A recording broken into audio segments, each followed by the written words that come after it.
Time for First Aid. Kelly Kinkaid. Good morning, Kelly Kinkaid. Good morning. Good morning. Happy Thursday, everyone. Happy Thursday. Happy Thursday. Kelly Kinkaid does this segment to help you improve your life, mind, body, and spirit. Because she cares about the citizens. I do. I really care about the citizens. You know, Sway, we're still in May. Is still Mental Awareness Month. And, you know, I still want to talk about a lot of different subjects. And one of this subject affects many people who are listening to this. HIV and AIDS. Mm-hmm. And I had to bring some people in who are doing just this great experience of a play, and just the initiative is great. I want to welcome Emil Wilbekin and Marc Meachem to the show. Good morning. Good morning. Thank you for having us. You know, Emil Wilbekin is a legendary, a living legend. Iconic. Yeah. You've seen a lot of his work in media. He's a journalist. He's an on-air talent. He has this great company he founded called Native Son. And it really focuses on just a lot of different topics with Black gay men in the community, educating, and what other stuff do you do in the community now? Well, the focus of Native Son is actually, so I call it a platform and a movement. Mm-hmm. And we really focus on inspiration and empowerment for Black gay men because there's a growing community. If you think about Moonlight winning the Oscar, right? You know, and you think about how many Black gay men are in the world, but we don't see them. Right. So you think of Jussie Smollett, you think of Lee Daniels. I mean, there's a lot of us. And so I thought we should galvanize the community, create fellowship, but also create healing. Mm-hmm. I love the name Native Son. Why?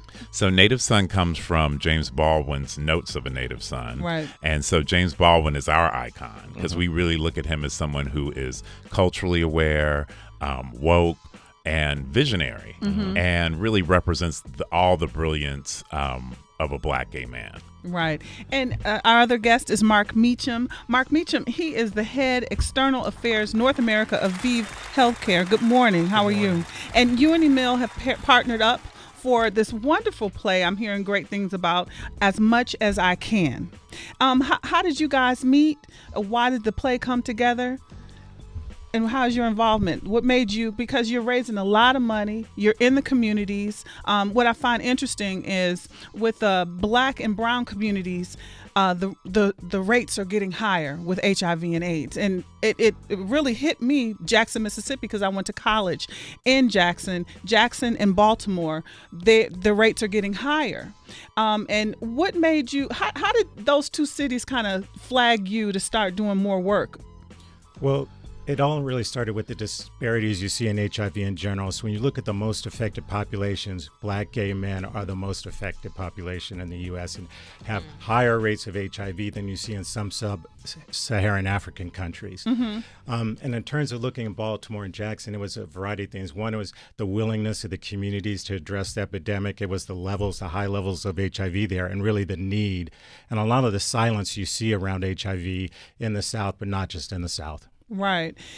You know, I was in Jackson, Mississippi a couple of weeks ago doing a voter registration on my campus of Jackson State. And I was telling Emil what's interesting. When I was in school, it was only a couple of people who were gay, trans that were dressed up. I could maybe less than 5. When I was on the campus, I saw a lot of freedom. I saw, you know, people are proud. If you look at, when we were looking at the Met Gala, Lena Waithe, we see everyone, Janelle Monáe coming out. I just see a lot of freedom. And I find it interesting that the rates are going higher in the community, in the Black and brown community, and we have all this freedom and education. Why do you think that the rates are going higher and it's more, we have initiatives and platforms like Native Son out here? Well, part of it is just the underlying rates. So when you look at the Black gay male community, it's estimated that up to 1 in 3 Black gay men living now have HIV. Mm-hmm. Wow. 1 in 3? Wow. 1 in 3. And when you look at the CDC estimates, they actually anticipate that over the course of a Black man's life, a Black gay man's life, 1 out of 2 will acquire HIV at current trends if we don't change the trends. Why is this though? Like, Right. I mean, when we, like to Kelly's point, there's a lot of information out there. There's resources out there, or is there a lack of resources out there I to really prevent? think it's a lack of resources. It's not reaching the people. So many times we travel all over the country and spent years in Baltimore and Jackson, and you hear people say, I didn't know anything about HIV. We didn't have any sex education. I didn't know about HIV until I became HIV positive. This Native Song initiative, I think is extremely important because we're hearing so many different narratives that we're not normally exposed to. And even as a straight man, who's grown up with a lot of members in my family and my community that are gay, a lot of them were even scared to discuss that with people who loved them, right. Who surrounded them with comfort and no judgment. Right. What is that like? So here's the thing. I mean, Mark knows, more of the statistical reasons and stuff like that, and looks at it from that perspective. I look at it from the community level of, we deal with a lot of shame of, being identified as Black and gay, and so being raised by people that have no idea how to manage that, and then you're living in communities where it's not accepted. So you think about in schools, people get bullied. In church, I mean, I remember walk on my paper route and people calling me a girl and stuff when I was 12 years old. So that stuff, that hurts you and blocks you and stops you from growing and being your full self. So then who do you talk to? So to your point, we don't even talk about it among ourselves, much less to our friends and family. So I've been trying to create safe spaces where Black gay men can come together intergenerationally. We just did a huge talk at the Schomburg. We had 300 people, and we did it. Mark was on the panel. ViiV sponsored the panel, and we talked about these topics. Right. And I think it's just important to have those conversations and be okay in the community with our sisters, with our brothers, with our mothers and our aunts to have these conversations. As much as I can is an experience, as much as it is a play that what do you hope people who walk in, and it's not just for people who are gay, obviously. I want to go. I want to see what it's all about, this experience. What do you hope people take away from it? One other thing I think is that it demands a community response and a community dialogue. We have stopped talking about HIV, and part of that is due to some of the success of the medicines and the thought that people have stopped dying. But the reality is people are still dying. We still have gay men in the South and Atlanta who are dying of AIDS at 30 years old. And so we've really got to break down the silence and the isolation that people face, not being able to talk about it, not being able to seek out resources, being afraid to go on treatment because somebody will see them taking a pill and then know that they have HIV. There's so much around the stigma we have to address. What about our country's healthcare system? How has it been an asset or a lack of an asset to people who have HIV? Well, there's certainly difficulties in just going from state to state. So say you start out, you're living in Jackson, and you decide to move to Atlanta, and then you get a job and you have insurance, and then say something happens, you decide to leave, and then you go back. And so then now you've got a disconnection, an interruption in your access and your insurance coverage, and sometimes it could take time to get into new insurance. So if you're on treatment, sometimes people can have a delay to continue their medication. So that's certainly a complication. I think that the message people should know, though, that there are a lot of programs out there. There's a program called the Ryan White program. A lot of the companies that make HIV medicines have programs to help you access the medicine. So, and a lot of people don't know about those programs. I want to open up the phone lines, Kelly. Anybody who could relate to what we're talking about, or even if you can't relate and you have questions, feel free to call us up, 888-742-3345. Sway in the morning. Emil Wilbekin, the founder of Native Son, which is an initiative and platform talking to Black gay men and educating and in the communities, and also have Marc Meachem. He's the head external affair North America of ViiV Healthcare. They have a wonderful play that's right now playing in New York City and Harlem called As Much As I Can, that is here till May 24th. I'm interested, if I go there or when I go there, what's the experience of As Much As I Can? Well, I think one of the biggest parts of the experience is kind of removing the distance between the audience member and the subject matter. So in traditional theater, you sit in the seats, the curtain comes back, and you're observing. Right. But this is immersive theater, which means you're actually part of the experience. You're part of the cast. You're part of what's going on. I think for people, there may be someone who doesn't have a voice, and they're here listening right now, and they're close to New York City. Why would they want to go to this play? Well, I think it's really important because you get to see the backdrop of what it means to be a Black gay man and what you go through within the community, learning about your sexual health, Right. and learning how to navigate with your family and your relationships and who you are. I think we forget that it takes a village, and I think this play really brings that to life. I was really grateful because Harley and Company saw an article about Native Son in Out magazine and brought me in because they thought, oh, you should meet Marc and you should understand this play. So I went to Baltimore to see it. And my biggest takeaway was, we live in very privileged lives in New York City, but I didn't think about, well, what's it like to live in the hood? Can you be out in the hood? Can you really, does that affect your safety? Does that affect your family's safety? We don't think about these things. I'm sorry. We were talking off mic because I growing up in Oakland, and I remember, and I went to Manzanita Elementary, and there were a few young men who were, you could probably tell, were probably, in retrospect, were gay, and they had it hard. People chased them home. People wanted to fight them. I don't know if it was fear in the community. I know we definitely didn't know how to talk about it. Right. And most people weren't open to it until they found out it was a friend or a family member of their own. Yeah. What are ways we can really, from your perspective, what are ways we can really start these conversations, and how early should we start them with our kids? Well, I think, initiatives like what ViiV is doing with As Much As I Can, the town hall that we had at Native Son, a lot of churches now have HIV and AIDS ministries like First Corinthian Baptist Church and Abyssinian Baptist Church and I believe Riverside. Yes. So I think we got to have these conversations. How early should we start? I mean, that's at the discretion of parents a lot. But when I went to see the play in Baltimore, there was a mother there and she had a 12-year-old son. And she's like, I don't know if he's straight or gay, but I want him to understand what this is about so that he can make informed choices in his life. I think it's a good idea too, because currently right now over 36 million people are living with HIV, and the rate is 2018. And we think that all these we see these different telethons, these different organizations raising money.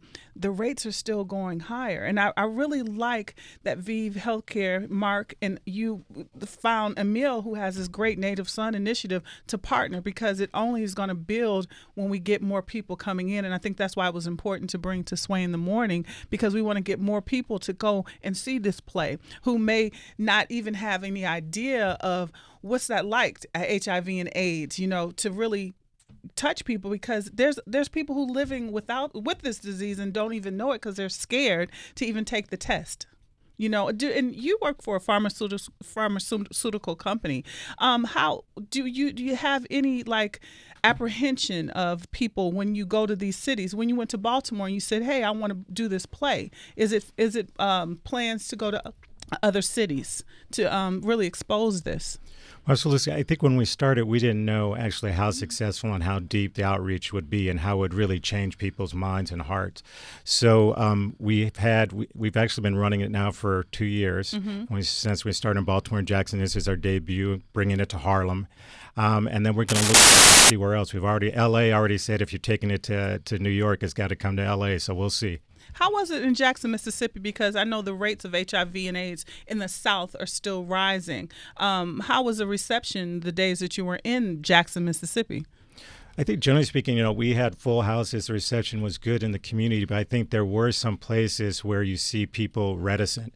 So I actually had an invitation, and I'd been going to Jackson for 2 years seeing people, and there was a gentleman who I was pretty sure was a Black gay man, and I'd seen him at the hotel, and I handed the invitation, and he kind of just folded it up and said, "Thank you," but in parentheses, "no thank you." So I think that there's still that level of kind of stigma because he had recommended places you could go out, but when I recommended this experience, he's like, "Well, we don't know you. We don't know who's going to be there." Yeah. I want to go to the phone lines. Marcus is on the line from Cleveland. Good morning, Marcus. How are you? Good morning. August. Good morning, family. I'm doing well. Okay. Say hello to Emil and Marc. Hey, how you guys doing? Hey, what's All going right. on, man? Do you have a? Oh man. So what's Yes. I have 3 kids, older, 29, 28, 27. My son, HIV positive. The hardest part for me, I love my kids 100%, whether it's gay, straight, or whatever. The hardest part for me is for my boys as far as them communicating with me, trying to get them to, they know I love them, they know I care about them, but they don't communicate with me. Even when my son had to go to the hospital because he was having, complications with his health, I didn't know until he was in the hospital.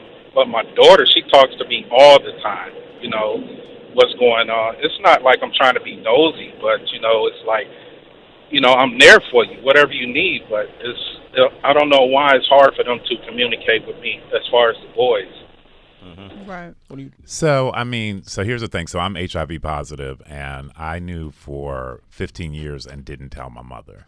And I didn't tell my mother because I was ashamed. So I think that there's this level of disappointing your family and how are they going to react? And people are like, your mother loves you. Like, why wouldn't you tell her? Mm-hmm. When I finally did tell my mother, she was upset because I hadn't told her for so long and that I had to suffer by myself and just making these decisions and stuff like that. So my thought for you, and this is just my belief, is that, you should initiate it. Like, you should go to him and sit down with him and say, listen, I want to be there for you. I'm supportive of you. Like, that means so much. And I think that he may just be afraid because he's scared of disappointing you. Hey, Marcus, thank you for sharing your story with us. And then also, is this somewhere like if Marcus want to find out more about this Native Son initiative, maybe he could pass information to his son? How can he? That's great. Yeah, so the best way to reach us is on Instagram, actually, in the DM at Native Son Now. Oh, you got an Instagram? Yeah. Okay, hit him up in the DM. So I'm wondering, and maybe Emil, you'll be the best person for this, but Marc, please feel free.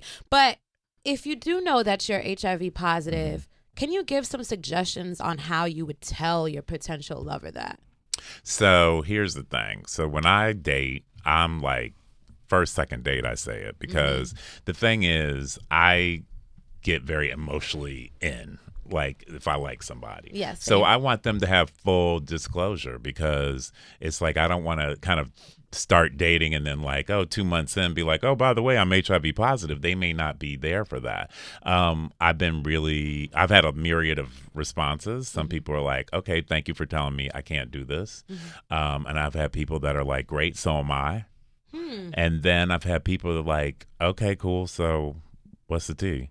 Like, let's go. You know what I mean? Okay. So I think but I think it's better for me to be honest and say it and be open, and which is why I kind of came out publicly a few years ago about it, because I got tired of carrying this elephant on my back. Yeah, I can only imagine. I want to thank you guys for coming by this morning. Thank you for having us. Really appreciate it, and I really appreciate the work you guys are doing. You're a Duke guy, huh? Yep. Yeah, okay.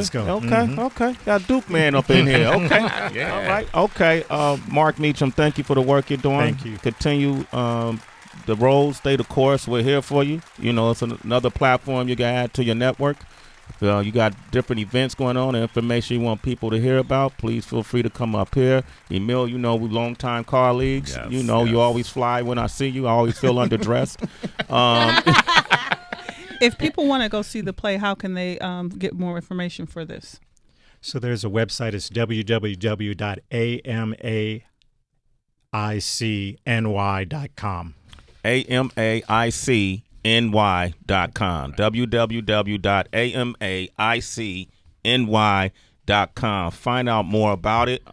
Definitely look it up. Kelly Kinkaid, thank you. Yes, thank you. If you want to follow me on Kelly Kinkaid, KELLYKINKAID. Thank you guys for coming. Thank you for having us. Our next guest, you may have seen him on Dexter. Well, he's a part of a new series now. Michael C. Hall is up next. Yeah. You want to talk with him? 888-742-3345.